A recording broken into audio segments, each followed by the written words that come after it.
In this lecture, we are going to give a nice material to our logo, the same as shown on the left here.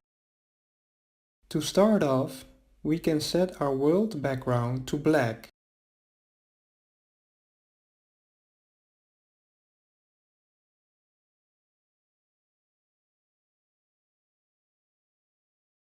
Then we can select our logo object and apply the scale and rotation. This way the current scale and rotation is the default. We can give our logo the default material first. By moving this window to the side, we create more space. Then we can drag out a new window and set it to the node editor.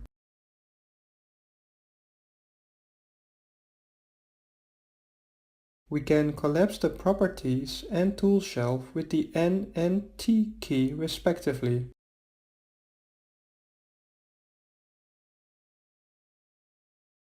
Let's increase the size of our node editor window.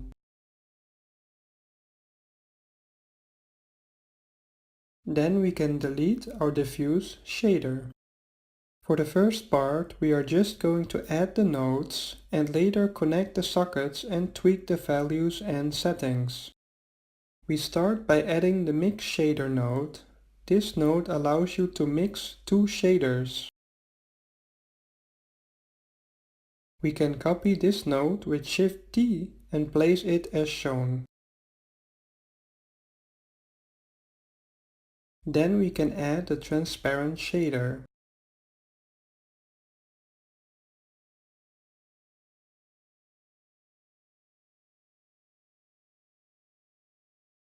The next one is the glossy shader and after that the emission shader.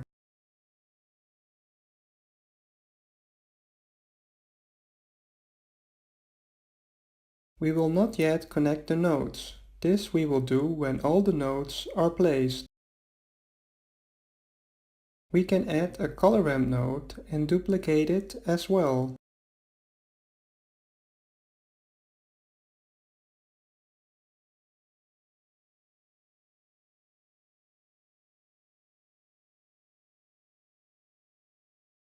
Then we can start adding some texture nodes, beginning with noise texture, which we can also duplicate 2 times after and place them as I do.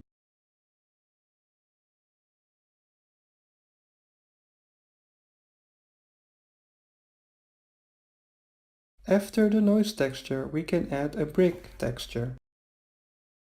Then we add a phonoid texture.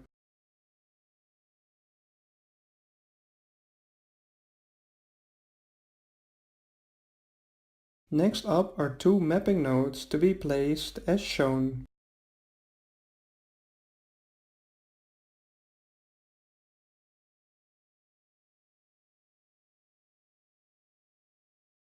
The last node will be our texture coordinate node, usually placed on the far left.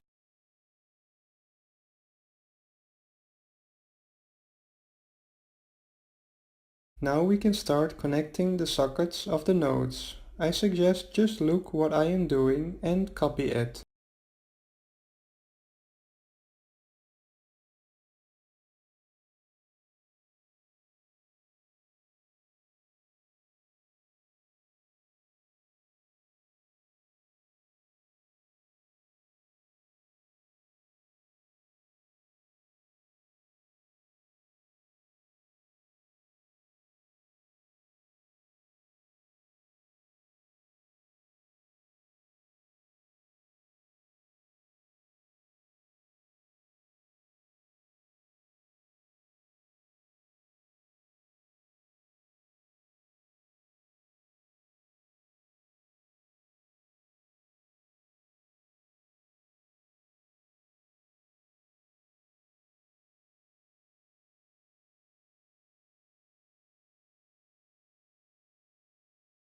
After connecting all the sockets, we can select a rectangle with border render select.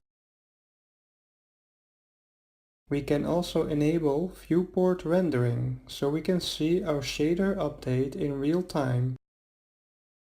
So now we will start changing the settings in the nodes to get the shader we want. I suggest just copying my actions and pause the video when you want to experiment with the values. To be honest, I do not know how it all mathematically works in the background with all these nodes. So I would be very limited explaining the logic behind all the node setups since I mostly got there myself by experimenting. Actually, the effects I am going to teach you in this course I have not seen done by other Blender users, so I guess not many are experimenting with volumetric shaders like this.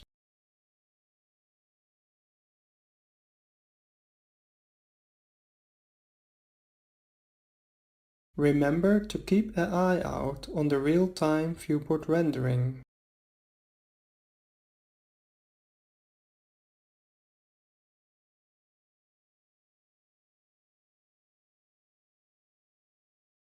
You can see that not much changed for our shader. The secret lies here in the color ramp node. We can set both color ramp nodes on the ease setting.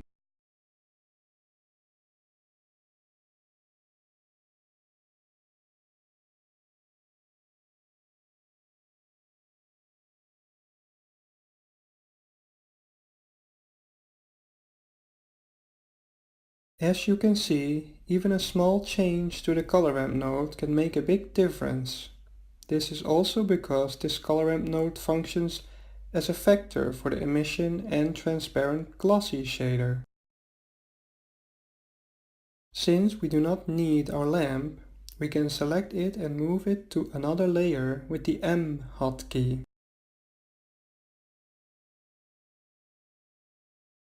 After selecting our logo again, we can continue working on our nodes.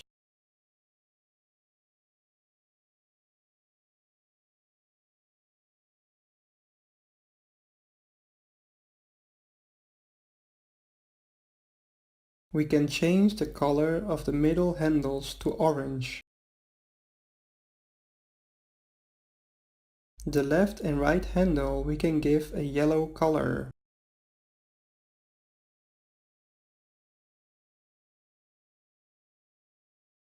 As you can see, we slowly starting to get the shader we want. To get the stripy effect, we can adjust the rotation in our mapping node.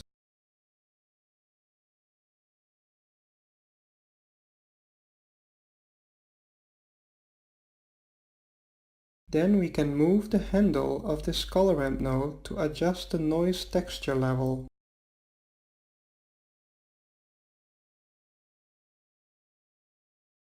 Let's go back to our mapping node and adjust the rotation some more. Let's zoom in closer to our logo to better see our shader. Now you can see a little bit better those lines. We can increase the size of the lines by decreasing the Voronoi scale value. We can try playing with the mapping rotation to get a better look.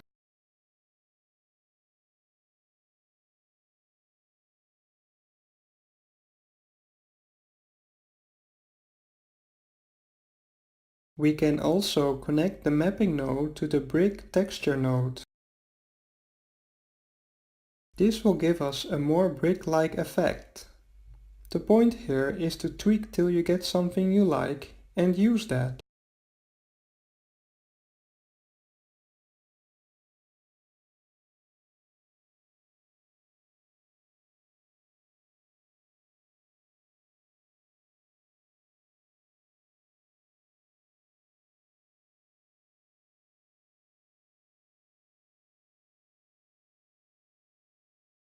Now we can check our logo with a bigger viewport render window. I would say our shader looks good enough. We can always tweak and play with the colors to get something which is pleasing to the eye.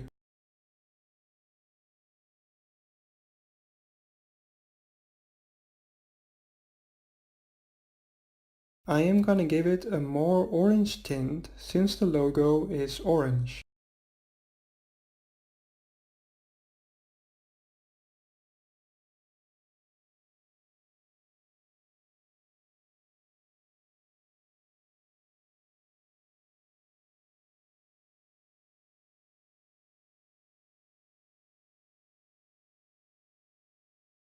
Now I am just going to play a bit with the different nodes to check out different looks for our shader.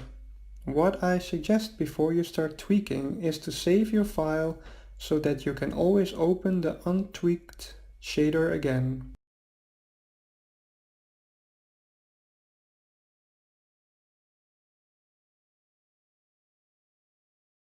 Here you can increase or decrease the size of your noise texture.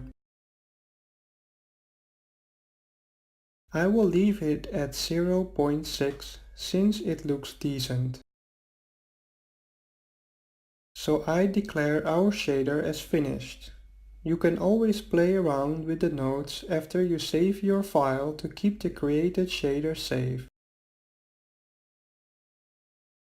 Well, thanks for watching and see you in the next lecture.